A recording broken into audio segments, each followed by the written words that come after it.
আমি একেবারে কোনো ভূমিকা দিলাম না। সায়ন্ত ভাই আপনাকে দিয়ে শুরু করি। আজকে আমাদের যে আলোচনার বিষয় সেটি নির্ধারিত হয়েছে বিভেদের রাজনীতি। রাজনৈতিক বিভেদও বলতে পারেন, ঐক্যমতে অনৈক্য বলতে পারেন, সংস্কারে আ মানে সংস্কারের অগ্রগতিতে এক ধরনের ধীরগতি সেটিও বলতে পারেন। মূলত এরকম একটি সাবজেক্ট নির্ধারণের কারণ হচ্ছে আজকে আমরা জাতীয় ঐকমত্য কমিশনে দ্বিতীয় দফার ২০তম দিনের আলোচনায় দেখেছি যে শুরুতেই বিএনপি ওয়াকআউট করেছে এবং তারপর আবার ভেতরে ঢুকেছে। তাছাড়া বিএনপি মহাসচিব মির্জা ফখরুল ইসলাম আলমগীর বলেছেন রাজনৈতিক দলগুলো নিজেদের মধ্যে কোন্দলে লিপ্ত হচ্ছে, যা দেশে নতুন করে ফ্যাসিস্টদের পুনর্বাসিত হওয়ার সুযোগ করে দিতে পারে, এরকম একটি আশঙ্কাও তিনি করেছেন। এই জায়গাটি থেকে আপনার কাছে আমার প্রথম প্রশ্ন, কেন বিএনপি আজকে ঐকমত্য কমিশনের দ্বিতীয় দফার ২০তম দিনে এসে প্রথমবারের মতো ওয়াকআউট করলো এবং আবার পরে ভেতরে গিয়েছেও? আপনাকে ধন্যবাদ এবং আমার সঙ্গে আলোচনায় মাসুদ ভাই আছেন এবং যারা শুনছেন সবার জন্য শুভেচ্ছা রইল। দেখেন, বাংলাদেশের রাজনীতিতে ভিন্ন মত, দ্বিমত, বিভেদ, বিভাজন, কৌশল, অপকৌশল এই শব্দগুলো অঙ্গাঅঙ্গিভাবে জড়িত সব সময় ছিল, আছে এবং হয়তো থাকবেও। ওই আয়ুব বাচ্চুর ওই গানের মতো যে আমি কষ্ট পেতে ভালোবাসি, ওই রকম সুরে এখন বাংলাদেশের রাজনীতিবিদরা বা অনেকেই হয়তো বলতে পারেন যে আমরা বিভাজিত হতে ভালোবাসি। এটা আমি অনেক সময় এটা বলি যে বাঙালির ক্যারেক্টারের মধ্যে কেমন যেন একটা বিভাজন প্রিয়তা আছে।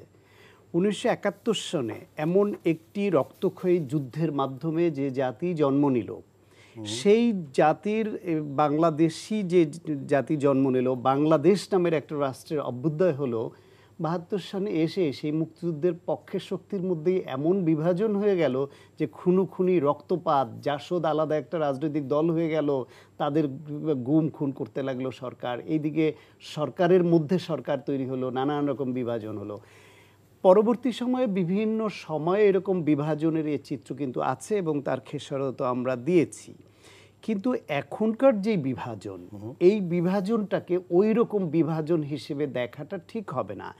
এখনকার যে বিভাজন, এটাকে এইভাবে বিভেদ বা বিভাজন না বলে এটাকে ভিন্ন মত বা দ্বিমত হিসেবে দেখা ভালো। দেখেন, এই যে ঐকমত্য কমিশনে যেই আলোচনায় ভিন্নমত বা দ্বিমত হচ্ছে, এটা হওয়া কি খুব স্বাভাবিক নয়? অনেক ক্ষেত্রে বিএনপি একটি আলাদা রাজনৈতিক দল, তার নিজস্ব গঠনতন্ত্র, নিজস্ব আদর্শ, নিজস্ব কৌশল, নিজস্ব পথ চলা আছে। জামায়াত ইসলাম ঠিক ভিন্ন, ও তাদের নিজস্ব আদর্শের ভিন্ন একটা রাজনৈতিক দল, তাদেরও চলার পথ মত অন্যরকম আছে। অন্যান্য যে রাজনৈতিক দলগুলো বলেন, প্রত্যেকেরই তো নিজস্ব একটা এজেন্ডা আছে, নিজস্ব আদর্শ আছে, আদর্শিক অবস্থান আছে এবং কৌশল নানান রকমভাবে হবে। এখন এই আলোচনায় সব দলের কৌশল সব জায়গায় এক হয়ে যাবে, এটা ভাবাটাই তো অন্যায়। কিছু কিছু জায়গায় বেসিক ক্ষেত্রে একমত হবে, অনেক ক্ষেত্রে একমত হবে না। আপনি জামায়াত ইসলামের সব চাওয়া আর বিএনপির সব চাওয়া যদি মিলে যায়, তাহলে দুইটা দল প্রয়োজন ছিল না। তো সিপিবি বা বামপন্থী দলগুলো তাদের যে রাষ্ট্র ব্যবস্থাপনা তারা চায়, আর আল্লাহর আইন বা আল্লাহর শাসন প্রতিষ্ঠা করার ব্রত নিয়ে রাজনীতি করার যে ইসলামপন্থী দল, তাদের চাওয়া কি কাছাকাছিও হবে? এক হওয়া তো দূরের কথা।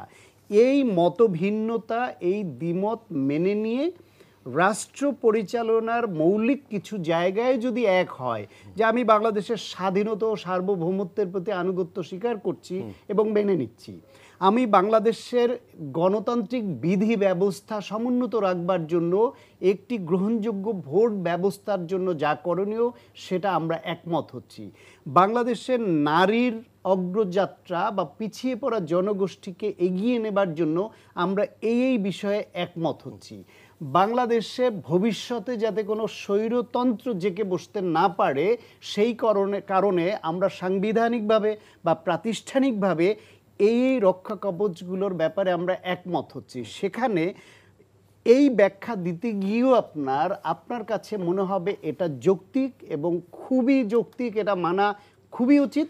আমার কাছে মনে হতে পারে যে না, এই বিধি ব্যবস্থাটা এই রাষ্ট্রের জন্য প্রযোজ্য নয়, তখন আমি ভিন্ন মত দিব। এবং এই যে বিভিন্ন বিধি ব্যবস্থা নিয়ে আমরা যে কথা বলি, সেই কথাটাও তো যেটা আজকে প্রাসঙ্গিক আগামীকালে অপ্রাসঙ্গিক হয়ে যাবে, গতকাল অপ্রাসঙ্গিক ছিল আজকে প্রাসঙ্গিক, অথবা আমি ইউরোপিয়ান একটা দেশকে দেখে আমি বা আমেরিকানকে দেখে আমি প্রাসঙ্গিক মনে করছি তার সঙ্গে তুলনা দিয়ে, কিন্তু আমার রাষ্ট্র ব্যবস্থা, আমার জনগণের মনন, আমার এখানে গণতন্ত্রের অবস্থা, আমার মানবাধিকারের যে স্ট্যাটাস, আমার রাষ্ট্র পরিচালনার যে ধরন, তাতে হয়তো মনে হতে পারে অপ্রাসঙ্গিক। এখন কেউ বলবে আমরা উন্নত ব্যবস্থার ওইটাই এক্ষুনি চাই, কেউ বলবেন না ওইখানে এইটা শান্ত ভাই, implement আপনাকে করা যাবে না। এখানেই সুতরাং এই ভিন্ন মত দ্বিমত তো থাকবেই, সেটাকে থাকবেই। আমরা আরেকটু আপনার বিভেদ কাছে হিসেবে দেখিয়ে আরো বিভেদের দিকে ঠেলে দেওয়াটা ঠিক হবে না। আচ্ছা, বিভেদ হিসেবে দেখিয়ে বিভেদের দিকে ঠেলে দেওয়া যেমন ঠিক হবে না, ঠিক তেমনি বিভেদটা যদি আগে দেখে যদি সতর্ক ব্যবস্থা নেওয়া যায় সেটি ভালো কিনা সে উত্তর আপনি দিবেন। সাথে কেন ওয়াকআউট করলো এই প্রশ্নটির উত্তর পেলাম না, আমরা আশা করি পরবর্তীতে আপনার কাছ থেকে নেব। আমি একটু সংক্ষিপ্তভাবে শফিকুল ইসলাম মাসুদ ভাই আপনার কাছে যে বিষয়টি জানতে চাই, বিএনপি মহাসচিব আপনি নিশ্চয়ই খেয়াল করেছেন পরপর আজকে তৃতীয় দিনের মতো এই ইস্যু নিয়ে কথা বলেছেন এবং তিনি বলেছেন রাজনৈতিক দলগুলো নিজেদের মধ্যে কোন দলে লিপ্ত হচ্ছে, দেশকে নতুন করে ফ্যাসিস্টকে পুনর্বাসিত হওয়ার সুযোগ করে দেবে। এর আগে তিনি বলেছেন এটা আশঙ্কা হতে পারে, ফ্যাসিস্ট ফিরে আসতে পারে, আওয়ামী লীগকে পুনর্বাসন হতে পারে এই প্রক্রিয়ার মধ্য দিয়ে। বিএনপি মহাসচিবের এই বক্তব্য কি রাজনৈতিক দলগুলো নেতারা তাদের বক্তব্যেই রাখছে? জামাত কি এটি উপলব্ধি করতে পারছে যে বিভেদ যদি বাড়ে তাহলে ফ্যাসিস্টরা আবার সুযোগ নিতে পারে? ধন্যবাদ আপনাকে এবং আমার সম্মানিত সহ আলোচক সায়ন্ত ভাই ইতিমধ্যে কথা বলেছেন। আমি দু তিনটা কথা আগে একটু বলে নিই আপনাকে। এক নম্বর হচ্ছে যে বিভেদের রাজনীতির সূচনা হয়েছে আমাদের দেশ স্বাধীনের পরে প্রথমেই। যে স্বাধীনতা অর্জিত হয়েছে, স্বাধীনতা এবং স্বাধীনতার পক্ষে বিপক্ষে একটা সূত্র তুলে সর্বোচ্চ বিভাজন করেছে আওয়ামী লীগ এবং বিগত ১৫ বছরে এই বিভাজনের যে চূড়ান্ত রূপ তারা পরিগ্রহ করেছে, এটা হঠাৎ করে 10 মাসে, 11 মাসে, 12 মাসে, 1 বছরে আপনি একেবারে মূলোৎপাটিত করে ফেলবেন, শিকড় উপড়ে ফেলবেন, এটা যেমন খুব স্বাভাবিক না। আবার কিন্তু একটা সিগনিফিকেন্ট ব্যাপার আছে যে আমরা যারা বৈষম্য বিরোধী আন্দোলনে লড়াই করলাম একই প্ল্যাটফর্মে, তারা 3 মাস বা 4 মাসও একসাথে চলার একটা রাস্তা বেসিক কিছু ইস্যুতে করতে পারলাম কেন করতে পারলাম না? তার চেয়ে বড় ব্যাপার হচ্ছে যেই ফ্যাসিস্ট এই বিভাজনের রাস্তাগুলো তৈরি করেছে, আমরা কেউ কি ওই রাস্তায় হাঁটা শুরু করলাম? যেই মুক্তিযুদ্ধ, যেই রাজাকার, বাংলা স্যার, এই ইস্যুগুলো আমরা নিয়ে এসে কি ট্যাগিং এর রাজনীতি যেটা কি চাচ্ছি আমরা? অথচ এই ট্যাগিং এর রাজনীতিতে আবরার ফাহাদকে হত্যা করা হয়েছে, এই ট্যাগিং এর রাজনীতি গুম করা হয়েছে, এই ট্যাগিং এর রাজনীতি আয়নাঘর তৈরি করা হয়েছে, এই ট্যাগিং এর রাজনীতি স্লোগান দিয়ে এদেশের মুসলমান আলেম দেশপ্রেমিক লোকদেরকে ফাঁসিতে ঝুলানো হয়েছে। তাহলে আমাকে কিন্তু শুধু আওয়ামী লীগ এটা করে গেছে, এখন আওয়ামী লীগ করতেছে দোসররা, ব্যাপারটা কিন্তু সেরকম ভাবলেও আমাদের ডায়াগনোসিসটা যথার্থ হবে না।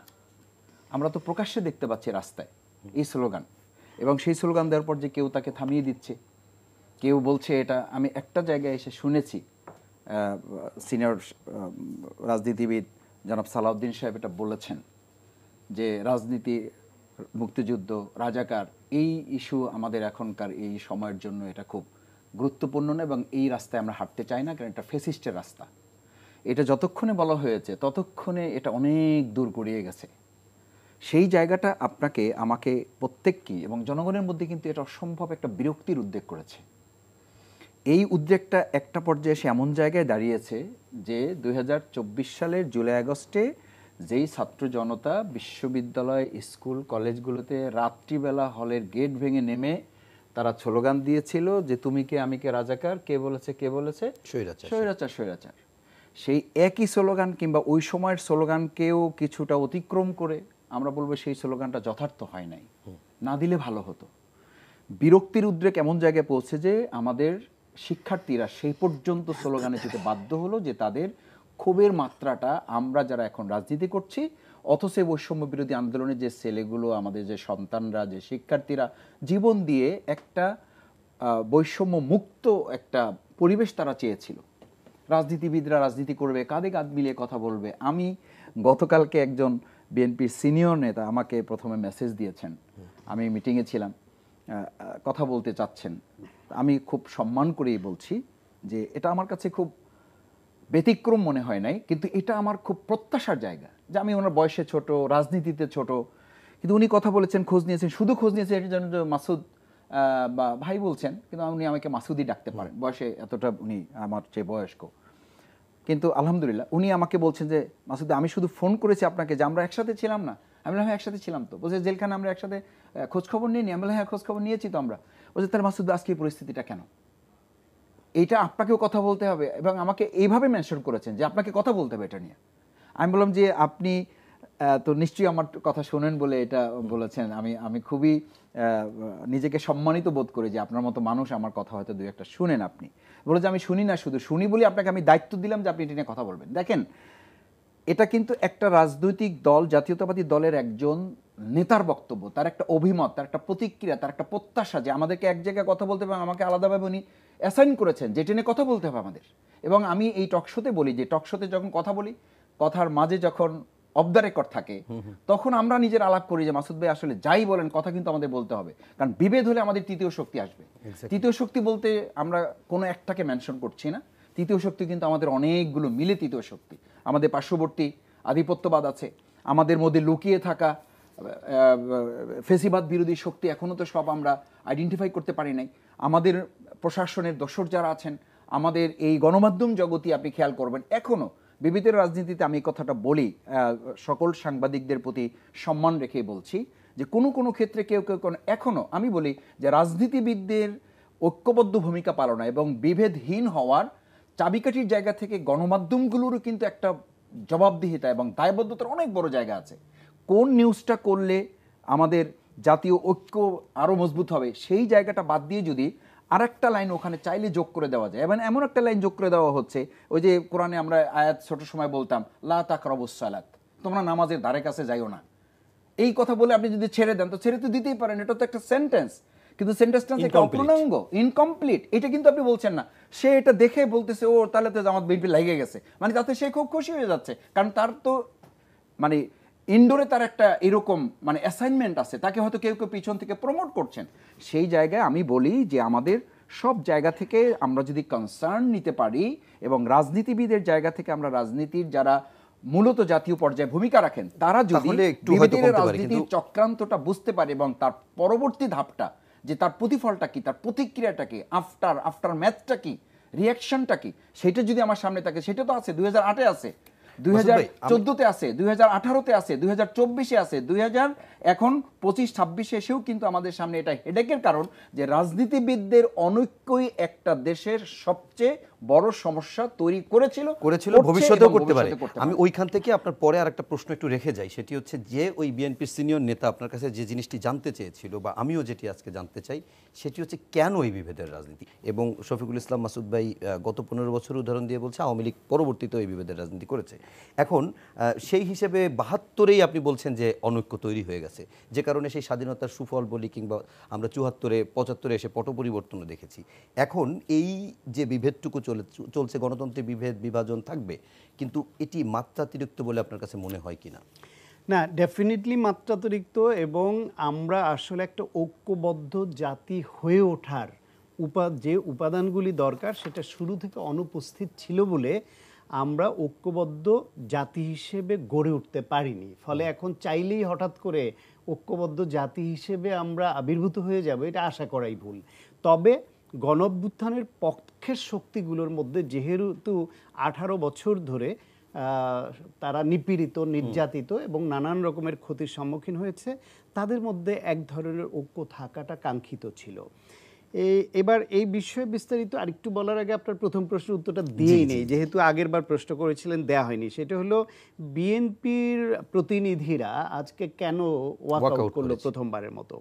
এই ওয়াকআউটের কেন করেছেন তার জবাবটা কিন্তু ওই প্রতিনিধি দলের অন্যতম সদস্য, বিএনপির স্থায়ী কমিটির সদস্য সালাউদ্দিন আহমেদ দিয়েছেন। তিনি বলেছেন যেখানে একমত হওয়ার মৌলিক সম্ভাবনা নাই সেই রকম জায়গায় ওই আলোচনা থেকে নিজেকে সরিয়ে নেওয়াটাও তার গণতান্ত্রিক অধিকার। কারণ বিএনপি আগেই বলেছিল যে অনেক মৌলিক প্রশ্নে, যেটা মাসুদ ভাই বলছিলেন যে বেসিক অনেক কিছুতে কেন ঐক্যমত হবে না, বেসিক অনেক কিছুতে ইতিমধ্যে ঐক্যমত হয়ে গেছে। 70 অনুচ্ছেদ নিয়ে সবাই কিন্তু একমত হয়ে গেছেন। নারীর আসন সংখ্যা বাড়ানো নিয়ে কিন্তু এক ধরনের ঐক্যমত তৈরি হয়ে গেছে। তারপরে এই 10 বছরের বেশি একজন সরকার প্রধান থাকতে পারবেন না, সেই বিষয়ে কিন্তু ঐক্যমত হয়ে গেছে। আপনার তত্ত্বাবধায়ক সরকার ব্যবস্থা নিয়ে কিন্তু ঐক্যমত হয়ে গেছে, এবং সেখানে জাতীয় সংসদের মাধ্যমে বা কোনো প্রক্রিয়ায় বা আদালতের দোহাই দিয়েও কেউ যাতে এটাকে আবার বাতিল করতে না পারে, সেই জন্য বিএনপি কিন্তু প্রস্তাব করেছে যে এটা করতে হলে গণভোটে যেতে হবে। সুতরাং সেখানেও কিন্তু ঐক্যমত হয়ে গেছে। নির্বাচন কমিশন পুনর্গঠন নিয়ে কিন্তু সব দল মোটামুটি অনেকখানি আলোচনায় এগিয়ে গেছে। সুতরাং বেসিক জায়গাগুলো ডেমোক্রেসিকে স্ট্রেংথেন করবার জন্য যে ঐক্যমত দরকার, সেটা অনেকখানি কিন্তু ইতিমধ্যে অর্জিত হয়ে গেছে। বাকি বিষয়গুলো নিয়ে আলোচনা হচ্ছে। এখন আজকে যে বিষয় নিয়ে আলোচনা ছিল, যেখান থেকে বিএনপি নিজেকে সরিয়ে নিল আলোচনা থেকে, সেটা হচ্ছে সাংবিধানিক প্রতিষ্ঠানগুলোকে তার প্রধানের নিয়োগ প্রক্রিয়া নিয়ে। এখন এই নিয়োগ প্রক্রিয়া নিয়েও সালাউদ্দিন আহমেদের যে বক্তব্য, বিএনপির পক্ষ থেকে যে বক্তব্য, সেটা হচ্ছে আপনি নির্বাহী বিভাগের হাতে কর্তৃত্ব রাখবেন না, কিন্তু তাকে দায়িত্ব এবং জবাবদিহিতার মধ্যে তাকে শুধু রাখবেন। এটা নিয়োগ প্রক্রিয়ার মধ্যে অন্যদেরকে ইনভলভ করে যদি এমন নিয়োগ হয়ে যায়, সেই নিয়োগপ্রাপ্ত ব্যক্তি যদি সরকারকে অসহযোগিতা করে এবং তার জবাবদিহিতা এবং দায়টা যদি সরকারের উপরেই যায়, তাহলে ওই সরকার আবার তাদের যে এজেন্ডা, যে প্রতিশ্রুতি, নির্বাচনী যে প্রতিশ্রুতি বা জনগণের কাছে দেওয়া যে অঙ্গীকার, সেই মতো যে রাষ্ট্র চালাবে, সেটা ব্যাহত হয় কি না, সেই ব্যাখ্যা কিন্তু বিএনপি দিচ্ছে। এবং সেই ক্ষেত্রে বরং আপনি যদি তার নিয়োগ প্রক্রিয়াকে নির্বাহী বিভাগের কর্তৃত্বটা বহাল রেখেও যদি বিধিবিধানের মাধ্যমে যারা এতে নিয়োগ পাবেন তারা বিধিবিধানের মধ্যে চালাতে বাধ্য হন, এবং না চালালে তাদের বিরুদ্ধে যে আইনানুগ ব্যবস্থা, রাষ্ট্রীয় ব্যবস্থা নেওয়া যায়, যেটা এখন দেখছি আমরা, বিচারপতি খায়রুল হকের বিরুদ্ধে এখন ব্যবস্থা নেওয়া হচ্ছে না। সুতরাং কেউ আইনের ঊর্ধ্বে নয়, এই বোধটা যেন তার মধ্যে দেয়া হয়, সেইখান থেকে এটা করতে হবে। এখন বিভেদের যেটা আমি সংক্ষেপে একটা বলি, যেটা মাসুদ ভাই বলছিলেন যে বিভেদটা হওয়া কাঙ্ক্ষিত না। এখন রাজনৈতিক দলগুলোর উপরে যখন বিভেদের সুর বাজে, তখন তার প্রভাব নিচে যায় এবং ফলোয়াররা ওই তার নেতার থেকে কয়েক গুণ আগ বাড়িয়ে এটা বলতে থাকে। এখন এই বিভেদের রাজনীতিতে খুব সৎভাবে যদি বলি আমরা, যে আওয়ামী লীগ বিএনপি দুই দলের সিনিয়র নেতারা যারা একে অপরের বিরুদ্ধে বিভেদের সুরটা ছড়ালেন, তার সূত্রপাত কি দিয়ে হয়েছে আপনি জানেন? প্রথম সূত্রপাত হয়েছে যখন জামায়াত ইসলামের আমির ডাক্তার শফিকুর রহমান সাহেব বললেন যে 80% দখল, চাঁদাবাজি বিএনপি নিয়েছে, সুতরাং ইলেকশন দিয়ে আর কি করবেন। এই দীর্ঘদিনের মিত্র, ফ্যাসিবাদের হাতে নিপীড়িত দুইটা শক্তি যারা একমত হয়ে দীর্ঘদিন আন্দোলন করলো, তারা যদি তাদের মধ্যে একটা বড় দলকে নিয়ে প্রকাশ্য এরকম 80% দখলের অভিযোগ যদি তার থেকেই থাকে, প্রাথমিকভাবে তারা নিজেরা যেহেতু একসঙ্গে কাজ করেছে, ওই দলকেই বলতে পারতো যে আপনাদের অবস্থায় আপনারা কি করবেন বলেন, না হলে আমাদের কিন্তু মাঠের বক্তব্য এবং রাজনীতিতে যেতে হবে। আপনি একটা দলকে প্রকাশ্যে সামগ্রিকভাবে পুরো দলটাকে দায়ী করে ফেলেন, তখন ওই দলের যারা কর্মী বা নেতা, তাদের গায়ে এটা লাগবে না। এই জামায়াত ইসলামকে নিয়ে বিএনপির কোনো বড় লেভেলের নেতা থেকে ওই অভিযোগের আগে কোনো অভিযোগ আপনি খুঁজে দেখাতে পারবেন না। আমি একদম দায়িত্ব নিয়ে বলছি, কোনো সংবাদ মাধ্যম ঘেটে কোথাও দেখাতে পারবে না। এই যে বিভেদটা শুরু হলো, তারপর বিএনপির সিনিয়রদের নেতাদের মধ্যে কেউ কেউ জামায়াত ইসলামে 71-এর ভূমিকা নিয়ে সামনে প্রশ্ন তুলে সর্বশেষে যে মিটফোর্ডের যে হত্যাকাণ্ডটা, এই হত্যাকাণ্ড নিয়ে আপনি স্পষ্ট বুঝেন যে বিএনপি এটা জামায়াত ইসলামের মতো ওই রকম চেইন অফ কমান্ডের ক্যাডার দলও না, কোনো ক্যাডার ভিত্তিক দলও না। তাদের মধ্যে এরকম অনুপ্রবেশকারী হোক, নিজের দলের মধ্যে এরকম খারাপ হোক, সেটা আছে, এটা দলও কিন্তু মেনে নিচ্ছে বলেই হাজার হাজার নেতাকর্মীকে বহিষ্কার করতে বাধ্য হচ্ছে। সেই হত্যাকাণ্ড নিয়ে জামায়াত ইসলামের নেতাকর্মীরা যেই বক্তব্য, যেই স্লোগান এবং তারেক রহমানকে পর্যন্ত ইনভলভ করে যা বললো, এটা কি খুব জরুরি ছিল তাদের জন্য? আবার বিএনপির তরফ থেকে বিএনপির নেতারা জামায়াতের 71-এর ভূমিকা নিয়ে নতুন করে যে প্রশ্ন সামনে আসছেন, সেটাও কি জরুরি? ফলে উভয় পক্ষ থেকে যদি এই উপলব্ধিটা আসে এবং মনে করে যে এই সব ডালপালা নিয়ে নাড়াচাড়া না করে আমরা যে বেসিক জায়গা, যেটা মূল স্তম্ভ যেটা রাষ্ট্র পরিচালনা করবার জন্য ওই সব জায়গায় মনোযোগ দিন। আমি একটু শফিকুল ইসলাম মাসুদ ভাই আপনার কাছে যে প্রশ্নটি করছিলাম যে করে রেখেছিলাম যে কেন এত বিভেদ, সঙ্গে শান্ত ভাই যেমন যে প্রশ্নটি যে বক্তব্যটি দিলেন যে এটি শুরু করেছিলেন জামাতের পক্ষ থেকে শুরু হয়েছিল, তো আসলে জামাত কি আসলে শুরু করেছিল বা কেন শুরু করেছিল? তারা কি মনে করেনি যেটি এত বড় অবস্থানে যেতে পারে বা বিভেদটা একটা পর্যায়ে দুই দলকে মুখোমুখি পর্যায়ে দাঁড় করাতে পারে? আমি প্রথমে একটু বলি যে শান্ত ভাই যেহেতু দায়িত্ব নিয়ে বলেছেন, আমার বোধহয় এটা তার প্রমাণ করা উচিত। আর আমি দায়িত্ব নিয়ে বলছি, যদি এটা প্রমাণ করতে পারে তাহলে আমি জামাত ইসলামী ছেড়ে দেব।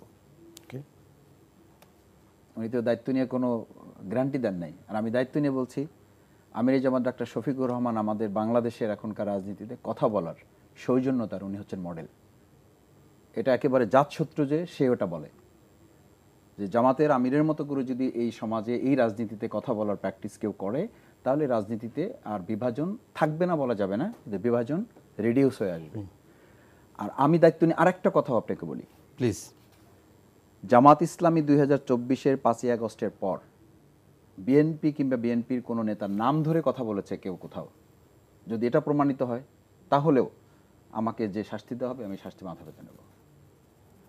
3 নম্বর বলি, পাথর মেরে হত্যাকাণ্ডের ঘটনার সময় আমি প্রোগ্রাম চালিয়েছি। শান্ত ভাই এই কথাগুলো শোনার সময় পান কিনা আমি জানি না, যেহেতু উনি বিশ্লেষক, শোনার কথা এবং শোনা উচিত ওনার।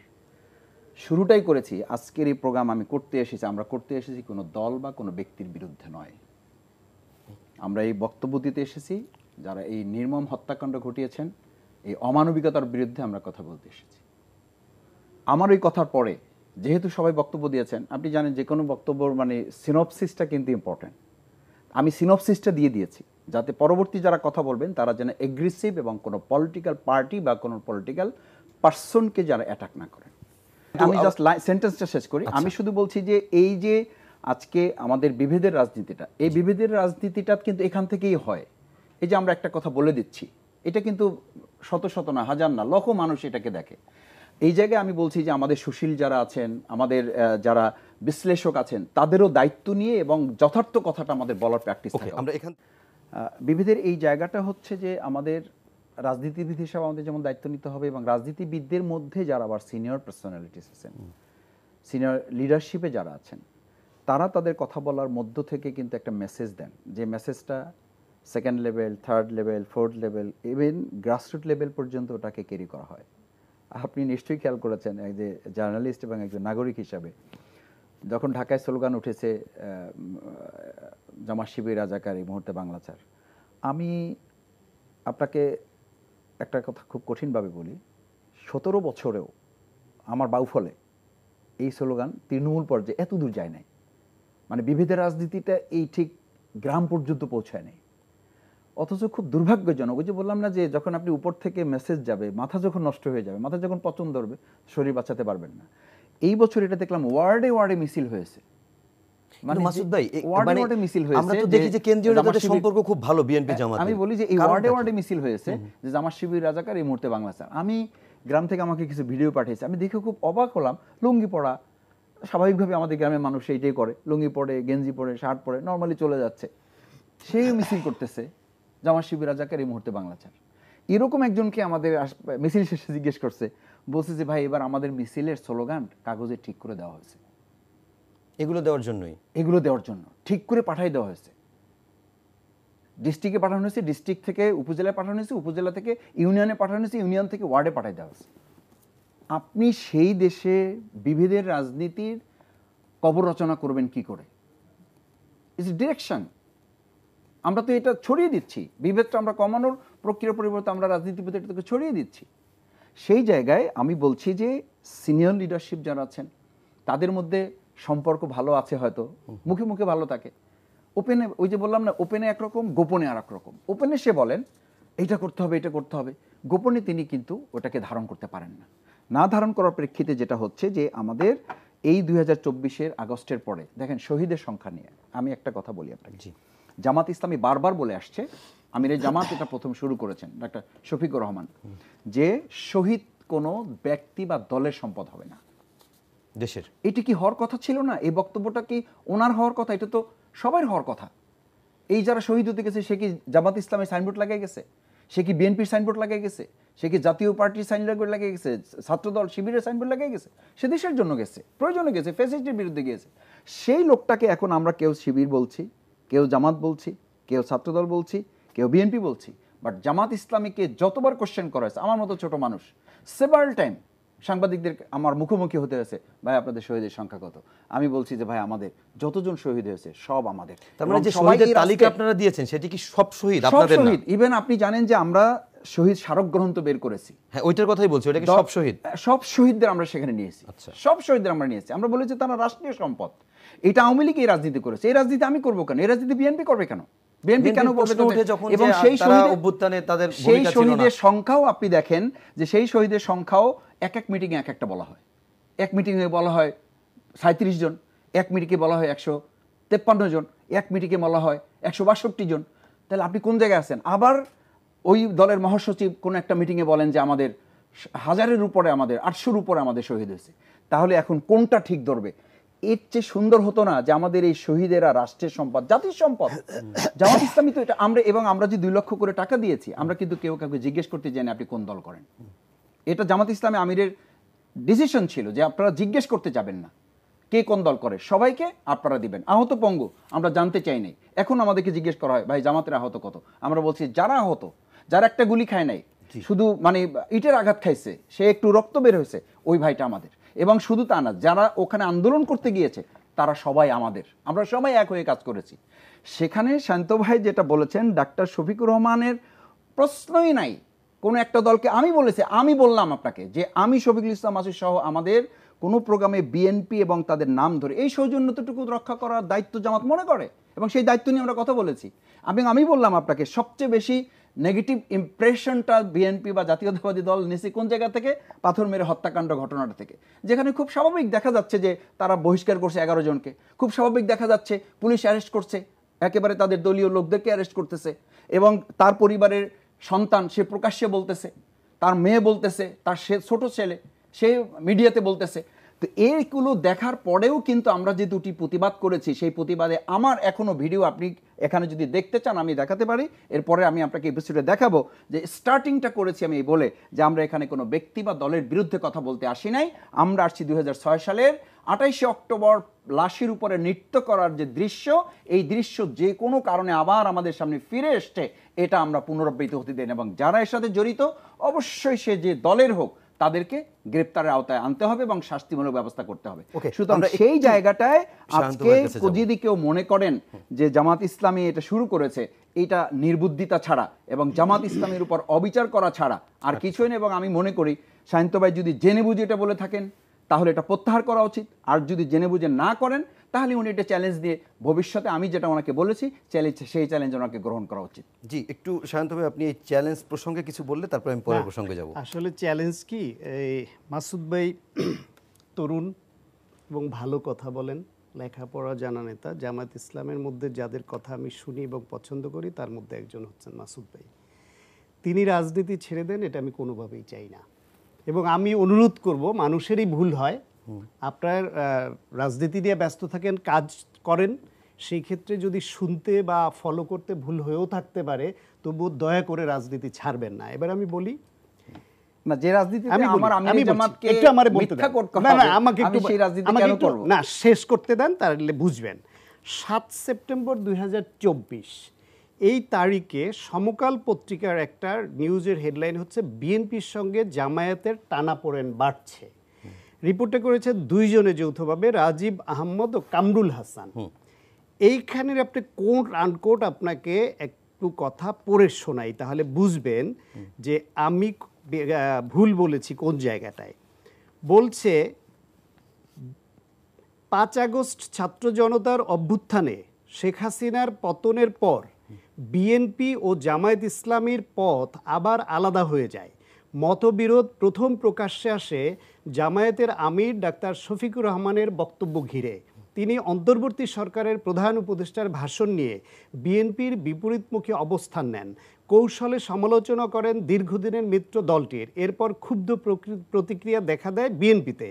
বিএনপির দ্রুততম সময়ে নির্বাচন চাইলেও জামায়াত আমির বলেন, এখনও শত শত মানুষ হাসপাতালের বিছানায় কাতরাচ্ছে, রক্তের দাগ মোছেনি, বন্যায় দেশ আক্রান্ত। এই সময়ে কেউ নির্বাচন জিগির তুললে জাতি তা গ্রহণ করবে না। এই বক্তব্যে তিনি অভিযোগ করেন, বিএনপি ক্ষমতার ৮০% ইতিমধ্যে দখল করে ফেলেছে, ভিক্ষুকের থালা থেকে হাটবাজার কিছুই বাকি রাখেনি।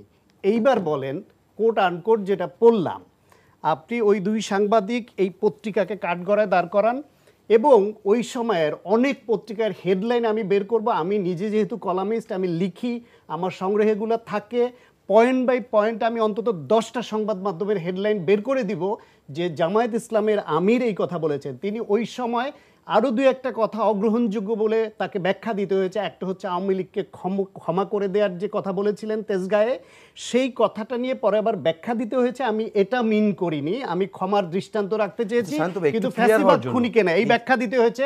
তিনি বসুন্ধরা মিডিয়ায় গিয়েছিলেন ছুটে, সেটা একেবারেই প্রিম্যাচিউর একটা অবস্থা ছিল, মানে সেখানে আক্রান্ত হলে সেটাতে তাদের উপরে ফ্যাসিবাদের পক্ষে অবস্থান নেবার কারণে তাদের উপর রাক্ষোভ আছে। বিএনপিও এই বদনামে জড়িয়েছে বসুন্ধরা গ্রুপের সঙ্গে জড়িয়ে, কিন্তু জামায়াতের আমির নিজেও সেখানে গিয়েছেন। ফলে তাদের কিছু মানুষ তো ভুল তো হতেই পারে, বা ভুল বক্তব্য দিতে পারেন, বা কোনো কিছু না বুঝে আকবরিও কেউ বলে ফেলতে পারেন, কিন্তু আপনার নেতা বা বিএনপির নেতা বা যে কেউ হোক, তারা তো মানুষের ঊর্ধ্বে নয়, মানুষ তো। সুতরাং এইভাবে করে আমি একটা কথা বলেছি বলে আপনি রাজনৈতিক বিশ্লেষক নিয়ে কটাক্ষ করবেন, আপনি আমাকে নিয়ে চ্যালেঞ্জ নেবেন, এইসব করবেন, এটা না করে আপনি আমার ভাই, আপনাকে আমি পছন্দ করি এবং আমি চাই আপনি রাজনীতিতে টিকে থাকেন, পারলে বা সমকালের ওই রিপোর্টের চ্যালেঞ্জ। এখনো ৮০% দখল এবং জামাত আমির এটা বলেছেন, এই যে লাইনটা বের করতে পারেন, এই যে বিএনপি ক্ষমতা, আপনি এই যে দেখেন বিশ্লেষক, আর এই যে আপনি পড়েন, বিএনপি ক্ষমতার ৮০% ইতিমধ্যে দখল করে ফেলেছে।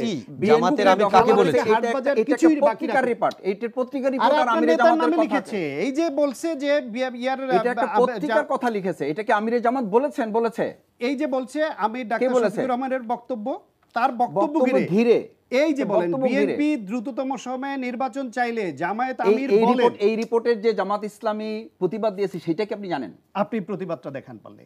এই যে বলছে যে জামায়াতের আমির বলেন, সেটা কি জানেন? আচ্ছা আপনি বলেন, এরকমটা বিষয়কে ঢালাওভাবে বলেন বলে কমা দিয়ে যে কথাটা বক্তব্যটা তুলে ধরেছে সেটা জামায়াতের আমির বক্তব্য না। আমি এটাই জানতে চাচ্ছিলাম শান্ত ভাই, একটু দর্শকের স্পষ্ট করার জন্য জানতে চাচ্ছি, সেটা কি জামায়াতের আমিরের বক্তব্য হিসেবে উপস্থাপন হয়নি? এখন এরপরও যদি উনি না বুঝেন, মাসুদ ভাই না বুঝুক, আপনি দর্শককে একটু বোঝানোর জন্য জানতে চাচ্ছি আপনার কাছে। আমার বুঝার দরকার নেই, কিন্তু আপনি বুঝছেন কিনা সেটা না। আচ্ছা আমি একটু বুঝি, কোট আনকোট পড়ে শুনিয়েছি। আপনি একটা পত্রিকার রিপোর্ট ধরে, এরকম পত্রিকার রিপোর্ট ধরে কি আপনি আমিরের জামাতের ব্যাপার আপনি কথা বলতে পারেন? আমি 10টা পত্রিকার রিপোর্ট, আমি তো সন্দেহ করি যে আপনি কোন দলের হয়ে এখানে কথা বলতে এসেছেন। আমি দায়িত্ব নিয়ে এবং আমি দায়িত্ব নিয়ে বলছি, আপনি বিশ্লেষক হিসেবে কথা বলেন না, আপনি একটা দলের হয়ে এখানে কথা বলছেন। শান্ত ভাই, আপনি একটা দলের হয়ে কথা বলছেন। আমরা দুর্ভাগ্যজনকভাবে আমাকে বলতে হলো যে আপনি একটা দলের মানে মুখপাত্র হিসেবে আপনাকে কথা বলছেন। এটা কথা বলতে পারেন না। মাসুদ ভাই হেডলাইন বের করে দিন, আপনি কথা বলতে পারেন না।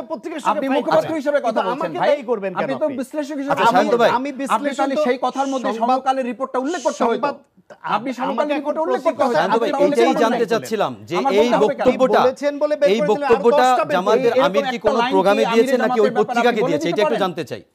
এই বক্তব্যটা কি জামাতের আমিরের কোনো প্রোগ্রামে বক্তব্য না ওই প্রতিবেদককে বলেছে, এটা একটু জানতে চাই। যে দুইজন প্রতিবেদকের আপনি নাম বলছিলেন, রাজীব এবং কামরুল হাসান, ওনাদেরকে দেওয়া নাকি কোনো প্রোগ্রামে? আমি বলি আপনাকে, জামায়াতের আমির একটা সভায় বক্তব্য দিয়েছেন, প্রতিক্রিয়া জানাতে, জাতির উদ্দেশ্যে প্রধান উপদেষ্টা যে ভাষণ দিয়েছে, সেই ভাষণের প্রতিক্রিয়ায় বিএনপি প্রধান উপদেষ্টার সমালোচনা করেছে।